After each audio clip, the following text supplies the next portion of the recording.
All right. Can everybody hear me in the back? Can everybody hear me just fine? Any? Okay, great. Let me tell you why I'm here. I am here because the work you do is very important. And I am here to encourage you to continue in the work and to thank you for the work that you're doing. In the introduction, I'm described, or my career is explained as a coach. I do 3 different things. I do executive coaching, which is kind of one-on-one professional development. And I also do training and speaking. The speaking that I'm going to share with you for the next 50 minutes, till 9:50, is called Coach to the Goal. So I've spent the last 10 years studying coaches and how coaches lead differently, how coaches look at the world differently. And I was thinking about this presentation because many times it's given in the healthcare field to practice managers, to healthcare managers, administrators, and thinking about how I could share the message in a way that would connect with you, resonate with you. And so that's what I'm going to try to do, is to teach you and motivate you through the lens of a coach. One of my favorite coaches is Vincent T. Lombardi. I don't know if there's any football fans here, but I was born in Cleveland, Ohio, and back in the 60s, the Green Bay Packers were a dynasty. Matter of fact, in 1959, I guess it was 1957, they went 1-10-1. Not a very good record for the Green Bay Packers. So they made a coaching change. They brought in a coach that had never been a head coach before. Matter of fact, looking back at it, it's an extraordinary choice because they brought Vince Lombardi in from the New York Giants, and he was the defensive coordinator, and the offensive coordinator for the New York Giants was Tom Landry. Tom Landry went on to become a wonderful coach for the Dallas Cowboys, and Vincent T. Lombardi became a fabulous coach for the Green Bay Packers. In the very first year, they became 7-5. They went from 1 win, 10 losses, and 1 tie to 7 wins and 5 losses. That's a pretty good improvement, isn't it? The very next year, they played for the championship game, and they lost. But the next 2 years, they did win the NFL championship, missed a year, and then 3 times in a row, they became NFL champions. To this day, going back to the 1960s, no team has ever done that in NFL history. The Patriots almost did it a few years ago, but they did not succeed. But I share that story not because it's a good football story, but because it's a better coach story. Because I've withheld the most important little bit of information. If we go back to that 1957 team, there was a lot of players on that team whose names you've heard of. If you've ever followed football from the state of Kentucky, some of you have heard of a fellow named Paul Hornung, number 5. He was on that team. Some of you have heard of Bart Starr. Bart Starr became an all-star quarterback. He was on that losing team that had 10 losses. All right? Vincent T. Lombardi, when he turned that team around with his coaching expertise, later had 13 players that were on that losing team become all-stars. They became all-stars. So when you take somebody who's passionate about making people better, passionate about improving other people's attitudes, character, and performance, good things happen. And I want to begin there with you. The work that many of you do with the aged, with people struggling at different aspects of their life as we get older, is about making people better, just like coaches. Great coaches are not about the win and the loss. Great coaches are about taking the young men, taking the young ladies, and making them better. And you read about the Coach John Woodens. You read about the Pat Summits. You read about the Rick Pitino's. You read about your favorite coach, the one that not just was successful one year or a different year, but a coach that was successful year after year after year. They care about the kids, just like you care about the elderly, just like you care about the aged. And that's how you make people better. That's how you make teams better. That's how you make a community better, is focusing on the people. Oddly enough, my favorite coach is John Wooden. Yeah, John Wooden is 99 years old now, still kicking, 99 years old. And there's a great book, if you like to read about great coaches, called Wooden on Leadership. And here this coach, let me share a fact or two with you about John Wooden. John Wooden was a coach in the 60s and 70s for UCLA. Any basketball fans in here? Raise your hand if you're a college basketball fan. Anybody follow college basketball? Well, in Kentucky, how many championships has UK had in their history? Anybody know? 7. Yeah, I've got a good basketball fan here. How many has U of L had? 2. How many has IU had? I think 2 or 3. UCLA, under John Wooden, had 10. In 12 years, 7 Division I NCAA championships in a row. Think about that. 7 in a row. Pretty good record? Pretty good coach? Well, here this coach writes a book on leadership, and you would think that this coach that won so many games, he would be all about winning, right? And yet, at the end of every chapter of this book, one of his ex-players writes a little page or 2 letter about his experience with Coach Wooden. And 2 times in that book, players say this: oddly enough, as much as we won, as successful as UCLA was in that time, Coach Wooden never spoke about winning. It was never the goal. You know, we're in a society too many times where it's about the numbers. If you're dealing with a not-for-profit, raise your hand if you're working for a not-for-profit. Are the budgets getting bigger or smaller? Yeah. Are you asked to watch the numbers? Yeah, we're all being asked to do more with less. And you know, coaches every year have a responsibility. You know, the fans want them to do well, right? But they have this group of players that they've selected to do the best they can with. And if they can focus on making those people better, if they can focus on something other than the win and the loss, if you look at John Wooden's philosophy, that's how you get ahead. And we've got to be creative today, don't we? I mean, we could sit and whine and moan about the numbers, but what are we going to do to impact the numbers?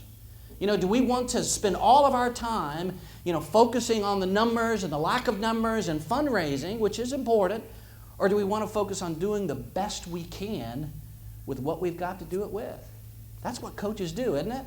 You know, my favorite coaches are really not, you know, I like some pro sports, but you know who my favorite coaches in the world are?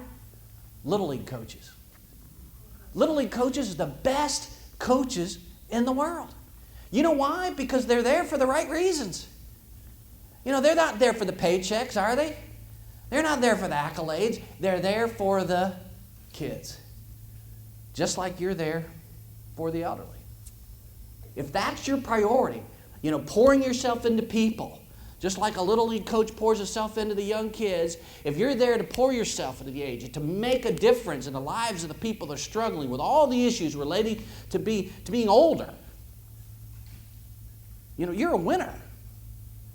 You're a winner regardless of the outcome, because the bottom line is we can't affect the outcome, really, can we? Directly. But we can affect what we do.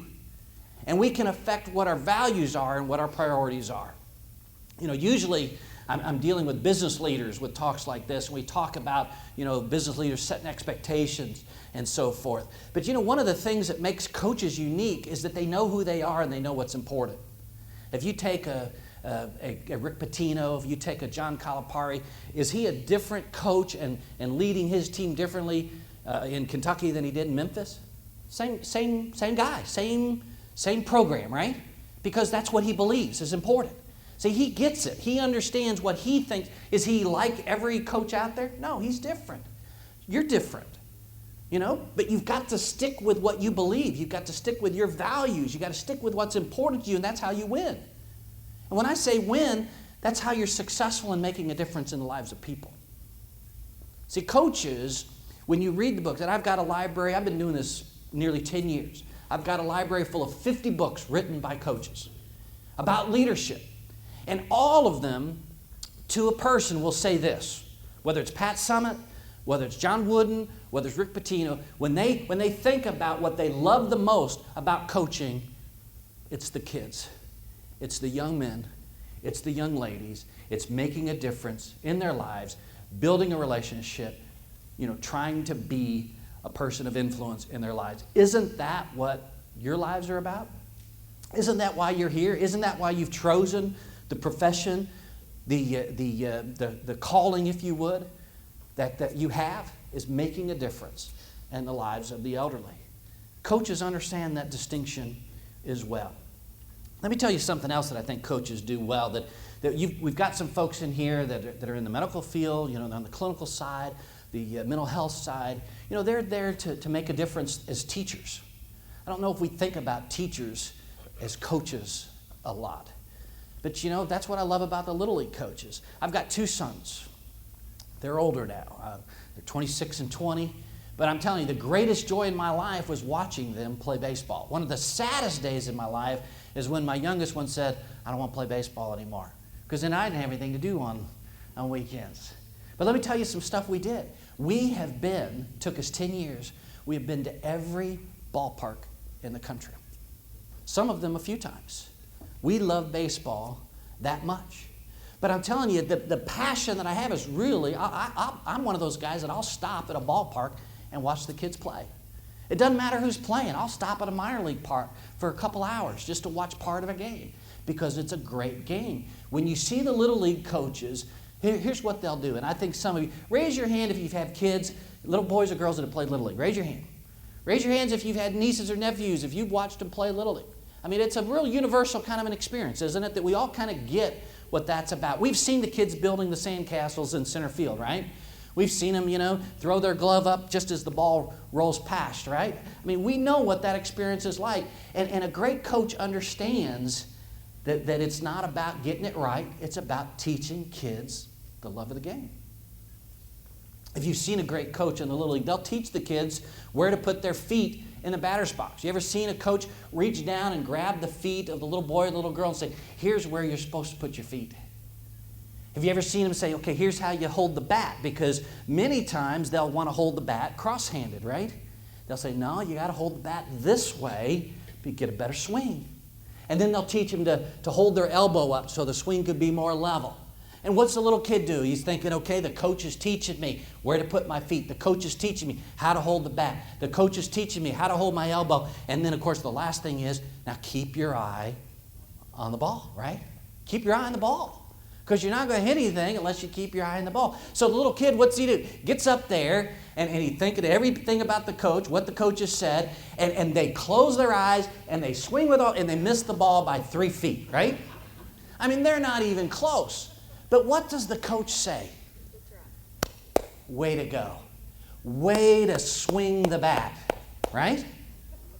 So they're up again a little later in the game, and they're thinking about what the coach has said. The coach has even coached them a little bit, since then. It's like, do everything you did before, except this time, keep your eyes open. Try to keep your eyes open. So, the kid will swing the bat, get a little closer. What's the coach say? Hey, you're missing it, but you're getting closer.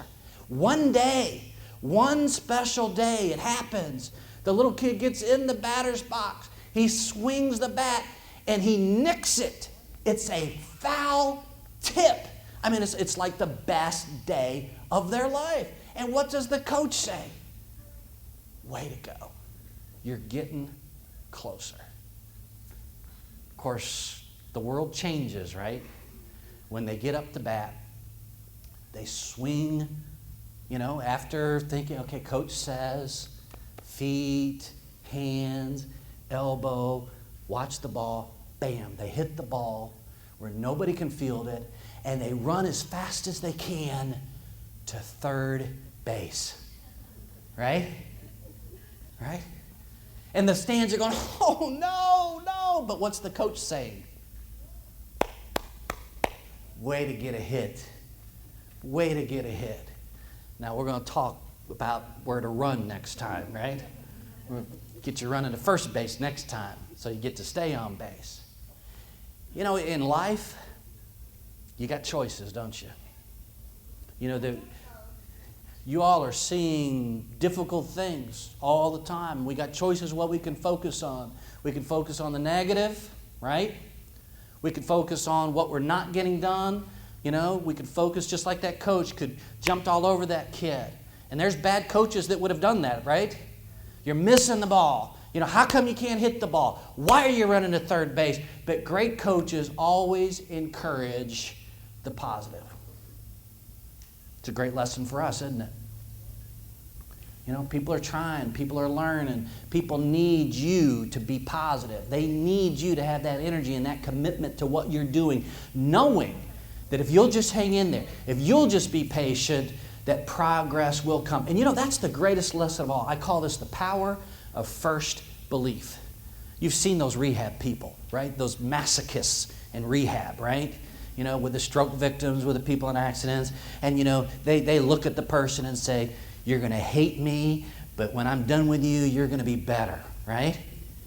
And it's that rehab specialist that believes before the patient that you're going to get better. My mom has struggled with MS for 20 years, and my dad was telling me the other day, because she walks with a walker, she's got any distance at all to walk, you know, we use a wheelchair, you know, she's just getting more and more feeble. It's a blessing in the sense that it's been chronic, it hasn't got the recessive aspect of the disease, so it has been very gradual, her decline. But just the other day, they put her into rehab to strengthen her, and he was bragging about how far she walked on her own. Without that rehab specialist saying, you can do this, you're here, see that? You're going to walk all the way over there. Now, of course, they had the belt on her, somebody's behind her, right? But no walker. Somebody has to believe first. And you know what? That's the role you play in many people's lives. Some of you are older and you're taking care of young people, and you've got to believe, right, that what you're doing is the right thing and that it's going to make a difference. And some of you are interacting with people that are struggling with all kinds of issues, and you've got to believe, right? You've got to believe. Why are you doing what you're doing unless you believe, right? And see, coaches have that. Coaches look at those little kids and say, listen to me. I'm telling you, put your feet here, hold the bat here, put your elbow here, watch the ball, and swing. You keep doing that. You listen to me. You keep doing that, and eventually you're going to hit the ball. And that's what you're telling folks. Listen to me. This is what I do. Whether I'm in the mental health, whether I'm in the medical side, whatever I'm doing, pastoral care, listen to me. I have wisdom. I'm trying to help you sort through these things. Listen to me. You know, I'm a guide. I'm a helper. I'm an assistant. I can't help you, but you got to listen. And if you listen, good things are going to happen. You know, I believe coaches are wonderful examples in that regard. I'm going to tell you a story. I don't know if in the introduction it said, I think it did, that I'm a minister. I was ordained at like 21, 22 years old, was full-time for about 3.5 years. And it's funny how life can teach you lessons. Anybody ever experienced a really powerful unintended lesson? It's like, I didn't know I was going to learn that today. You know, I didn't sign up for that today. Well, let me tell you a story about something that happened to me when I was 23 years old. I was a minister, a very small rural church, no more than 60-something attendees on a Sunday morning, and it was a really great opportunity. This is 1982. Dating myself, right? 1982. For you young folks, there were no cell phones. All right? No cell phones. I know it's like, no cell phones. You couldn't text, you know, no email. Matter of fact, if you got a phone call at 11 o'clock at night, it was like, who died, right? Especially on a weeknight. If someone called you at 11 o'clock, you know, your folks would call you on Friday because it was cheaper, you know, after 11. But 11 o'clock on a Monday, Tuesday, Wednesday, Thursday, it's like, man, something bad's happened, right? I mean, you're walking the phone, oh, boy, this is not going to be good. And sure enough, one day the phone rang on a weeknight, and I answered the phone. I said, hello, this is Michael Duke. And they said, is this Michael Duke of it was called the Paynes Depot Road Church. And I said, yes, it is. They said, we have been looking for you. I said, how can I help you? I said, one of our members, Herman Miller, is a truck driver. He's been on the road all day, and he's staying at the LK Motel there in Georgetown, Kentucky. Anybody here from Georgetown? Anybody know where the LK Motel is? It's not there any longer. It's one of those motels that you pull up to your door. You don't go inside. The car pulls up and you go in that way. And a lot of truck drivers used to stay there. Not a fancy place, just highly functional. So Herman was there, and they said Herman is very worried about his daughter. She's been very distraught emotionally lately, and he's been calling back home. They're in Alabama, I think Red Oak, Alabama. And he's been calling throughout the day at different stops. And he's worried about her. Well, in fact, today, his daughter has taken her life. And he is on the road. What we're concerned that's going to happen is that he's going to figure it out. Or he's going to get to the right person, because we've tried to tell everybody, don't tell Herman about his daughter yet. Because what if he finds out after being on the road all day, and by now it's 11:30 at night, what if he jumps back in the rig, drives all the way back to Alabama? He could fall asleep, he could hurt himself, he could hurt somebody else. So we've got members on the way up to Georgetown right now from Alabama. One to drive Herman back and one to drive his rig back. I mean, it's a pretty dramatic story, right? I mean, I'm listening and I still haven't figured out what's this got to do with me, right? They were a sister church, right, down in Alabama. And so they're trying to take care of their brother there in that church. And so they said, finally, got to the punchline and says, here is what we need you to do. I don't know if anybody sees this coming or not. They said, we want you to go over to the LK Motel. And we want you to tell Herman that his daughter is dead. And we want you to sit with him until we get there to keep him from taking off. Will you do that? Now, again, I was 23. And I don't know, maybe a big church like this, they have a job description for pastors, ministers, and all that. But they didn't have a job description, I mean, I was so wet behind the ears, I didn't even know what I didn't know, So before I knew what I was saying, I said, well, sure, I'll be happy to help. And I hung up the phone. I was like, what have I got myself into? Have you ever had to do that? Have you ever been in a situation where you've got to do something and you've never done it before? And I have no idea how I'm going to do this. It's interesting when you're in that situation how creative you could be. And I was too young to be smart. I mean, I had no experience in anything like this. I can't relate it to anything. But I had enough sense to know that if you had to tell somebody something really difficult, that the only courteous way was to be firm, direct, and to the point. I didn't tell you one of the more interesting aspects of that phone call. One of the last things the fellow said from Alabama, he says, by the way, you should know that Herman always travels with a firearm. Okay? So that was an interesting little wrinkle. So I'm thinking, and I told this story many times before. I asked my ex-wife now, my wife at the time, I said, do you remember that? She said, yeah, I was there. And I was like, I can't believe I took you with me. So I did call a state trooper. There's a post in Georgetown. State trooper met us over at the LK Motel. The person at the desk told us which room Herman was in. The trooper stepped up to the door and knocked on the door. Sir, we're looking for Mr. Miller. And by now it's 1:30 in the morning, right? And Herman is your prototypical truck driver. High and tight, kind of the close-cropped flat top. Had 2-3 days stubble on his face. Had the blue work pants on, right? And today we call them wife-beater T-shirts. You know what I'm talking about, the wife-beater T-shirts? And he comes to the door after slipping his drawers on, a little groggy, right? And, what's this about? What's this about? Here's what the trooper did. Sir, this fella has something to tell you. What do you say? What do you say? There's all kinds of times in your life when you're going to be challenged to do difficult things. And I was challenged that day. I had no experience. No, college didn't do me a bit of good in that situation. What book do you pull out? How do you tell somebody that his daughter is dead? And there's many things in your life that you have to face, right? Many difficult things that you have to face. And the only tool you have is your own courage. your own courage and your own creativity. And all I knew to do was to say, Herman, I have some of the worst news in the world to share with you. I know you're concerned with your daughter. In fact, she's taken her life today. Your friends have called me. They've asked me to stay with you. They're on their way right now to get you. Will you let me do that? And he did. You know, it's typical room with the 2 beds, right? The bed farthest from the door he sat on, and he cried. And he had I remember he had some liquor with him, and he drank and he cried. And the suitcase laid open on the bed that I sat on facing Herman, and on the top of that suitcase was the holstered revolver. And after a few minutes, I asked Herman if I could hold the revolver, you know, just to keep it safe. And he let me do that. And really, I don't remember much. I don't really remember saying anything to Herman, because what do you say?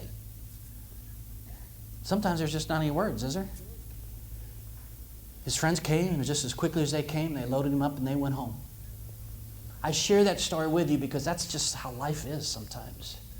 You know, coaches in the real world have got to say things to their players, you know, that make them better. Sometimes it hurts, but you know, a great coach, you know, whether it's a man or a woman, tells them, hey, you need to hear this, you need to understand this. And I know that may seem small to the things that you guys deal with, but at the core of it, you've got to be strong enough, courageous enough, have enough character to be a person of truth and to tell the truth. And sometimes courage demands it. And we've got to be that kind of person. I think coaches teach their kids that I'm going to tell you when you do it well. I'm going to tell you when you don't do it so well. You can count on me to be honest and trustworthy with you. You know, I'm going to hold you accountable for your performance. But I'm also going to love on you, right? It's that balance. I'm going to love you. I'm going to care about you, not just as a player. I'm going to care about you as a person. I think there's a lot of application in our lives that many times we have to be firm. Many times we have to stand up for what we believe in, but we have to do it all in love. And that's how you make a difference. You can't be too tough. You can't be too easy. But the people that can carry that balance well are the people that can make a difference in life. The blessing of studying people and how we make a difference in the lives of people has always been interesting to me. In my world, I have so many people that have poured their lives into me. I wouldn't be a speaker if I didn't have a friend, a brother sit down and say, you know, I'd spoken for free for many years just because it's something I like to do. And he said, you know, you ought to try this. You know, so there's some folks here that need to listen to the folks who are teaching and speaking into their world. You know, sometimes we're so close to things, we don't see ourselves in a certain way. And you may be thinking about getting into the healthcare world. You may be pursuing a possible career in this. And there'll be people speaking to you, you know, this is a good fit. This is something where you can make a difference. And you need to be open to that. You never know the path that you're eventually going to take. All of us. You know, ministry, then sales management, and corporate management. Now, on my own for 10 years, I never would have laid this path out for myself, but looking back, it's a perfect path. You know, God sets that path, and He makes it, and many times we don't see it, but others do. We need to be open to the input from others. I think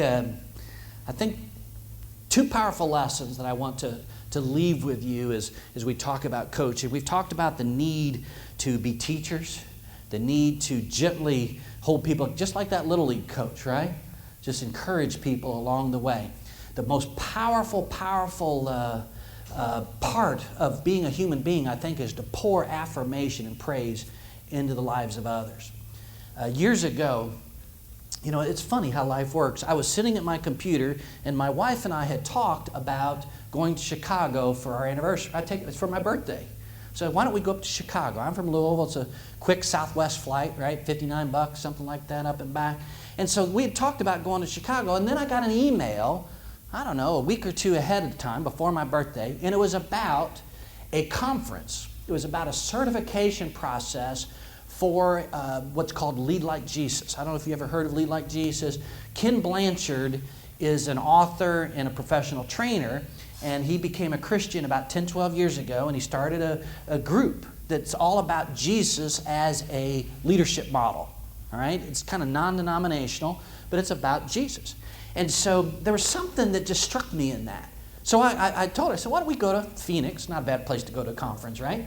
So we went to a 2-day conference in Phoenix, and then we stayed an extra day to become certified facilitators. I want to share with you something that was really powerful in that conference. There's several activities, but one activity that they had us do, there's probably 48 people at that conference. So one of the things they do is they put chairs, just like the chairs you're sitting in, a circle facing inward. And they divide the group into two. So 24 people sit down, and then the other 24 are standing behind them. Do you see that? Do you visualize that in your head? So at this particular part of the conference, what we're asked to do is to think in our own mind. What are the words? What are the words that you wish your father had said to you when you were little? Just think about that for a minute. Just it doesn't matter how old you are. I think we'd all come, even if you had a great dad, right? If you heard it, what are the words you like to hear the most, right? And we all have that, good job, I'm proud of you, right? And maybe we heard it, maybe we didn't hear it. So what we were supposed to do is we stand behind somebody, right? And so everybody said, okay, I got my words. And then you lean down and you whisper your words in the ear of the person sitting. And then everyone goes to the next person and the next person until we've gone all the way around. Do you get the visual? All right. Then we trade places, and then they do it. This is a predominantly male group, 75-80% male. A lot of pastors, a lot of seminary people, a lot of people in church government, like Southern Baptist, organization type, positions. These aren't kids. These aren't, these are mature adults. What do you think the end of that scene was like when it was all done? It was just tears. Just tears. On occasion, I don't do it that often because it's a little scary, but on occasion I've done that, and it is remarkable the emotional response that I get. The emotional response when people hear those words of affirmation. Think about that. 48 words of affirmation that they hear as if their father was speaking to them. Why do I share that with you? I think that is a universal need of all people, to hear words of affirmation. To hear words about, I love you, I care about you, you're important to me, you're a special person, I'm so proud of you, thank you for working hard, I know you've done your best, you're a great son, you're a great daughter. The list could go on. And we say, well, that person doesn't need it. Oh, I don't need it. I didn't get it. I don't give it. That's just a bunch of bull. Can you say bull in this room? That's just hooey, right? That's just hooey. People need to be loved. And the greatest way to love folks is to affirm them. And coaches get that. I'm telling you. Many times we pigeonhole, even coaches like Bobby Knight, but I'm telling you, he may be a rough son of a buck, but in his own way, he tells the players in his own way that he cares about them. And I'm not a huge Bobby Knight fan, okay? He's not like my favorite coach, but he was a really effective coach. And there are players that are loyal to him, even to today. But pick your coach. Pick your coach. I'm telling you, words of affirmation are in there. Are they tough? You betcha. But that's not all that defines them. They understand the need to affirm their players. And how can it not be true in your world? For you to look in the eyes of someone you're caring for, someone that's important to you, someone you're trying to assist, and just tell them how much they mean to you, how much you care about them, and what a difference they've made in your life. Sometimes it can mean everything to that person. When I teach people how to affirm folks, it is interesting. As a consultant and coach, I know a lot of business owners, so this is something I'm very familiar with. And frankly, we'll pick on men first. Most men are not natural affirmers. Do I get an amen for that? Yeah. All you married women are like, yeah, you got an amen for me. I'm not all men, but many men just have a hard time. And they got 100 excuses. They got 100. But you know what the main reason they don't affirm? This is why the chain can be broken. Because they didn't get affirmed. Right? They didn't get it. So they weren't trained to need it. And they don't pass it on. So beginning to do it can make a difference in the next generation, right? There's a great book, if this interests you at all, called Whale Done. W-H-A-L-E-D-O-N-E. Kind of like well done, right? But it's a play off the fish, whale. It's not a fish, it's a mammal, right? I'm not a zoologist. So it's a big thing that swims in the water. So Whale Done. And in the book, it's kind of a leadership book. It's kind of a motivation book. But as a parent, there's a lot of cool applications because parents are leaders, right? Anybody doubt that? Parents are leaders. So how do you train a whale? Anybody ever been to SeaWorld? You ever seen Shamu? You ever seen Shamu on TV, right? The story made the paper, right, about the killer whale killing the lady. And it was unintended. It wasn't a vicious act, but it's an animal, right? I mean, it's a wild animal. But how do you do that? How do you get the whale to swim and jump over that stick? You ever thought about that? Yeah, the thing, at first I thought, well, maybe they're just kind of out in the boat and they're just waiting for one to just leap really high out of the water, and they'll say, that's the fish. So we'll go get that fish because it's already doing it, right? That's not how they do it. Actually, what they do is they capture these whales and they put them in the tank and they put the stick on the bottom of the tank. And when the whale swims over the stick, it gets a treat. I don't know what treats are, it's a little biscuit, another little fish, somebody's fingers, but it's something that's appealing to the whale. And then after the whale successfully, that's a pretty low standard, right? Just swimming over the stick. They probably do it by accident, right? Probably the first time it's like, oops, here's your treat. Huh, what happened there? I swam over the stick, I got a treat. And then they raise it up a foot or two. Swims over, guess what? Same treat. A little higher, treat. Eventually, pretty cool day, at the surface of the water. Bloop, just a little jump. Not the cool thing. They're not going to put them out in front. But it's still, do you get what's going on here? They're training the whale. How are they training the whale? Positive reinforcement. Raising the standard incrementally. And one day, that's the wow day, right? The wow day is one day when eventually that stick is, I don't know what it is, 10 meters, 20 meters, it's up there, and the fish over, and everybody goes, wow. But the whale trainers are going, yeah, that's wow, but we've been working on this for 1.5 years, right? Have you ever had those wow moments with people that you're trying to help?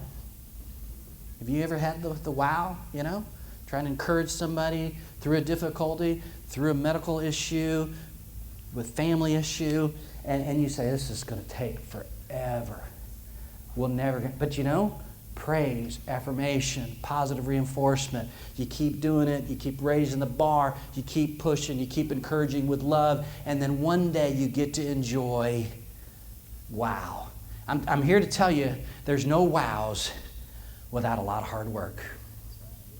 Right? Coaches get that. Vince Lombardi didn't just come in and just go, guys, let's go win. He had a lot of work to do. He had to train them to think differently. He had to teach them that they weren't losers. And Ken Blanchard is one of my favorite kind of business teachers. And he has a quote. He says, many people are disguised as losers is up to us as leaders to know the difference and kind of take the disguise off to reveal the leader, the winner that's within. Have you ever met somebody and you're supposed to help them? You say, oh man, I'm never going to be able to help this person. Have you ever kind of made that snap judgment? This person doesn't want my help. This person's ornery. This person's difficult. This person's stubborn. This person's lazy. This person is disinterested. Have you ever had that kind of snap decision where you thought, could be a young person, could be a teenager, could be an adult, could be a senior, right?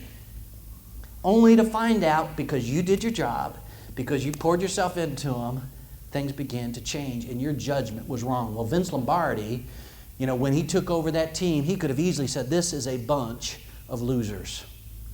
They look like losers. You win one game in a season. I mean, how do you call them winners, right? But that changed. It changed because there was a person that interacted with that group of men and made a difference, just like you do every day. And 13 of those men became some of the best ball players in that day. 13 people on a roster of 40-something became the best of that day under his coaching, under his teaching, under his leadership. Pretty cool stat. And you know what coaches remember? They don't remember the wins and the losses. They remember that. And as you get older, as you look back on your life, what are you going to remember? You're going to remember the people that mattered and that you mattered to. Let me share a quote with you that it's just made a huge difference. Again, I'm the coaching guy, so I got a lot of great coaching quotes. But one quote that has resonated with me is by a fellow I call Coach Einstein. You ever heard of Coach Albert Einstein? Anybody heard of him? I'm not familiar what his team's name was, but Albert Einstein was a great physicist, right? And here's the quote, and I think you'll see the application. He said, what truly counts in life cannot be counted. And what can be counted does not necessarily count. So I began talking to you about a coach that became a winning coach. I talked about Vince Lombardi and how he made the winning record. I talked about John Wooden, how he won 10 championships in 12 years. Those numbers speak very highly. But how did those men make that difference? Who's the winningest Division I coach in NCAA history? It's not a man. It's a woman. Pat Summitt. How did Pat Summitt create teams of these highly motivated females to win 1,000+ games? And she's still going. You know how they did it? By focusing on the people. By focusing on making them better. And knowing that if everyone got incrementally better, that they would win more games than they would lose. And isn't that what it's about? Isn't that ultimately what it's about? Is to just live every day pouring yourself into people, believing that if you make people the point, if you make people the purpose. I know people are looking at budgets. Oh, we got to cut here. I'm not diminishing that. But I'll tell you what, if that's distracting you from the people, you're focused on the wrong stuff. Look at it, do what you need to do with it, and then go on and do what you're about and making the difference in the lives of others. Don't let the numbers, the Einstein quote, what can be counted? It's not what counts. And what can't be counted, that's the stuff that matters. Here's a rule I live by. What matters to me can never be described with a number. If you can describe something, if I said to you, what's the main 1, 2, 3 things in your life? And you think about those things and you can describe them with a number, you're focused on the wrong thing. I'll indulge you how many kids or how many grandkids you have. I'll let you have that one. All right? But other than the how many kids and grandbabies you have, does how many homes, does that matter? How many cars? How much money? When it's all done, it's your friends and your family, isn't it? It's all about the people. And you can't use numbers unless you just say, I got a bunch of them. So here's the last story that I want to leave with you. The best stories in life are true. And we go back and talk about that wow moment, right? If you've ever been to SeaWorld, it's pretty cool to see that humongous whale jump out of that tank and over that huge stick way up in the air. Of course, the people in the front all get splashed. Everybody applauds, right? Year before last, I got to go to Alaska, and we went out on one of these whale watching trips, and the lady got on the mic and said, hey, you're in the 10% club. And everybody, what's that mean? And sure enough, a pod of 50 killer whales. We had found them, and for 45 minutes, we were riding along. What's a boat do? Sailing along. Wasn't a sailboat, but it was in this pod of 50 killer whales, mothers and fathers and little baby whales, and it was incredible. Beautiful animals. In 2007, there was a very important ball game. Matter of fact, it was the second game of a 3-game best out of 5 series for the Great Northwestern Athletic Conference Division II Women's Fast Pitch Softball Tournament. Have you heard of it? Probably not. But this game was a very special game. Central Washington was playing Western Oregon, and they had won the day before. Sarah Tukolsky was up to bat. Sarah Tukolsky was a part-time player, 5'2". She's a senior, never hit a home run. Never hit a home run. 2 people on base. Sarah's up to bat and swings the bat pretty hard, makes good contact, but she's never hit a home run, so she's running pretty hard to first base. Wants at least a single, wants to possibly stretch it to a double, right? So as she flies around first base, everybody's cheering. And she realizes she has hit her first home run. She also realizes that she forgot to step on first base. She immediately turns around to go back to first base and wrenches her knee. So instead of running back to first, she crawls back to first, and she's on first and heap. And really, nobody has noticed this yet. The other runners are coming around third base, and they're scoring. Everybody's cheering, and they're looking for Sarah. Coach Pam Knox is looking for Sarah, and there's no Sarah, and she looks around, and she sees her crying, writhing in pain on first base. What do we do? I mean, this is kind of a unique situation. So, can we help her? Can we help her along the bases? The ump says if you assist a runner in any way along the bases, the runner is out. Well, that's not a good option. Well, what if we put a pitch runner in and let the pitch runner run to second, third, back home? Then they can kind of run the bases for Sarah and she'll get her home run. Well, it's not that easy. You put a pitch runner in, Sarah gets her single, and 2 RBIs, the pitch runner stays on first. So, I mean, this is kind of a predicament. I mean, there really aren't that many options, right? I mean, Coach Knox is about ready to put the pitch runner in. She's looking at her bench. She's deciding who goes in. And then there's a voice. The voice is, well, what if we helped her around the bases? It was the voice of Mallory Holtman, the star player, the leading home run hitter for that whole conference, the first baseman for the other team. What if we help her around the bases?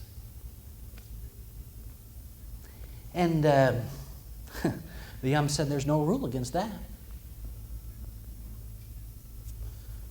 Mallory called Liz Wallace over from short, and they asked Sarah, they said, which knee is it that hurts? She said, it's my left one. So they kind of did the fireman's carry. They joined their hands, and Sarah kind of sat on their arms. And you can YouTube this. You can YouTube this. It's there. And they carried her to second. Sarah's arms were around each of them. And she described, she says, it was kind of funny. We actually got to laughing a little bit. We kind of knew how silly this must look. But they let her very gingerly put her right foot down and touch second. They carried her to third, and she very carefully touched third, and they carried her home, and Sarah got her home run.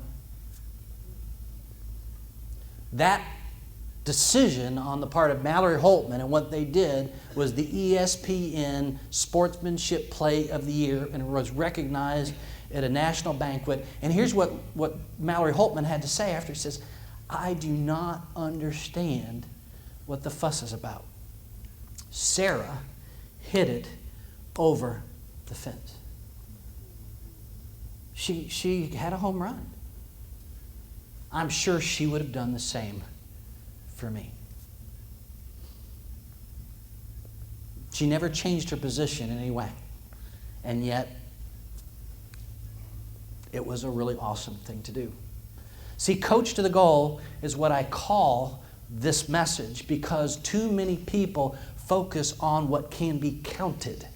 They focus on the bottom line, market share, the top line, whatever your numbers are, the budget numbers, whatever the goal is. Too many times it's a number.